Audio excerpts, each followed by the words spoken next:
Tonight, we invoke the rare option of making our final word our first word.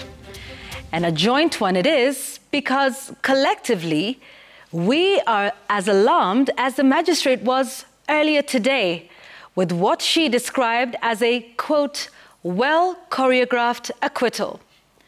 And in the most objective terms, legal or otherwise, there cannot be a better summing up of the circus that the Aror Kimwarer case has been.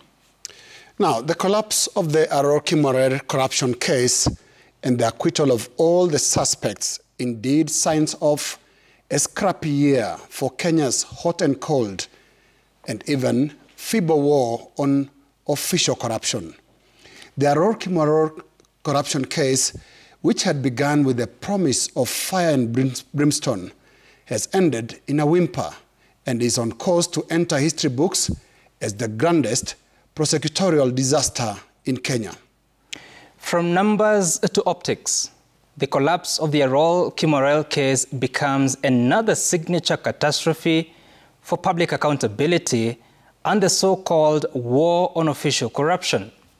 All 9 suspects, including former Treasury CS Henry Rotich, were set free in what the court described as a well-choreographed acquittal. The court observed that on aggregate, the prosecution failed to prosecute its own case. The magistrate, in her stinging judgment, said, and I quote, "All the accused persons in this case are hereby acquitted under Section 210 due to lack of evidence as a result of the reckless dereliction of duty by the prosecution," end quote. She didn't stop there. In fact, she further called out the prosecution for what she termed a carefully choreographed acquittal. The court outlined how the prosecution plotted its own downfall. Out of a total of 41 witnesses, the prosecution only called up and led 8 witnesses through their testimony. In her judgment, Magistrate Eunice Nyutu found that the prosecution failed to table evidence that there was no procurement done for the construction of the 2 dams. She also faulted the prosecution for failing to show that the 9 accused failed to follow procurement laws. Folks, the court went further.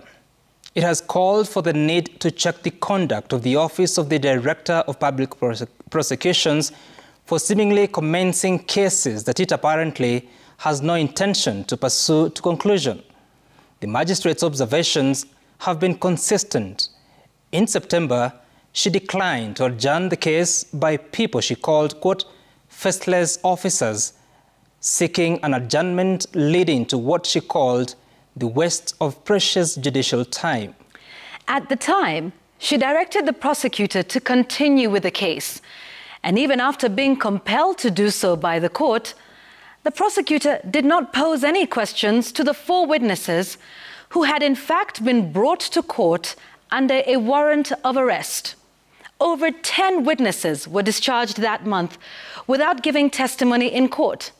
In fact, even former Agriculture CS Peter Munya did not testify, as the prosecution had no questions for him. Reason? The prosecutors were waiting for the new DPP to be sworn in and give fresh instructions. The twists and turns of this case just kept coming. In a rather odd application in the same month, the DPP asked the magistrate to recuse herself from the case. She declined outright.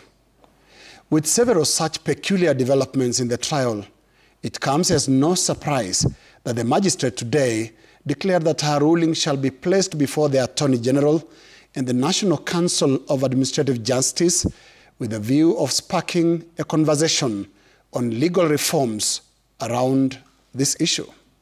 And a judicial review of the Aror Kimwarer case in totality would be a much welcome prospect. And what is that review? What if that review also touches on the ODPP's handling of previous similar high-level cases?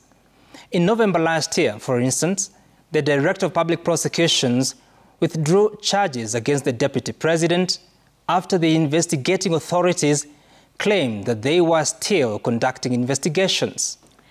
And in findings that mirrored today's ruling in the Aror case, Senior Principal Magistrate Victor Wakumile again called out the prosecutor's office, saying, and I quote, "These proceedings are testament that the DPP acted contrary to Article 157 in its entirety.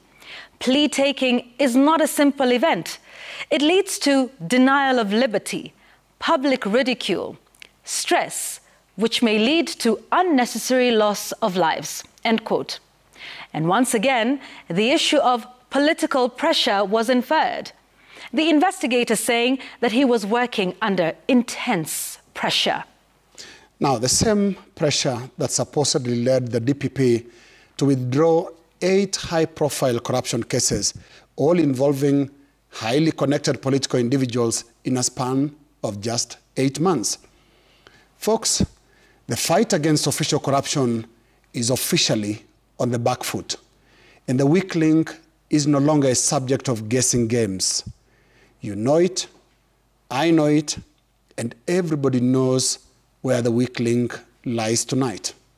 Indeed, if, as the courts have said, the DPP seemingly starts cases that it has no intention of pursuing to the very end, if, as the courts say, these are well-choreographed acquittals, where does this leave us? Folks, the amount of money lost in these cases is mind-boggling.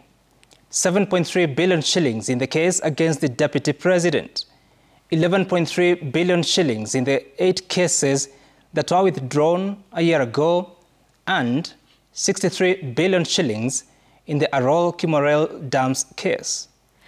Now, if we were to take a moment to ask small, simple questions. What do all these acquittals and withdrawals mean?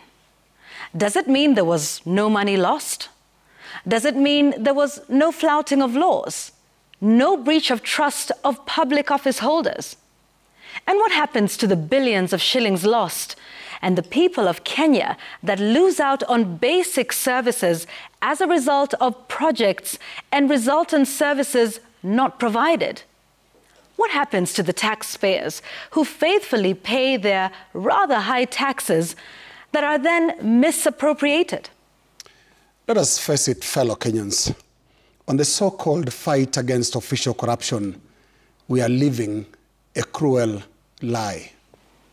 Power, profile, and wealth is still the ultimate decider on whether an offense of corruption is actually an offense or not.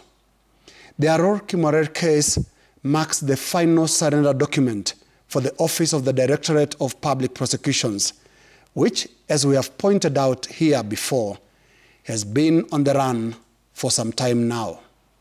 For a country that just turned 60, it should be sad to watch an independent institution walking away from its mandate.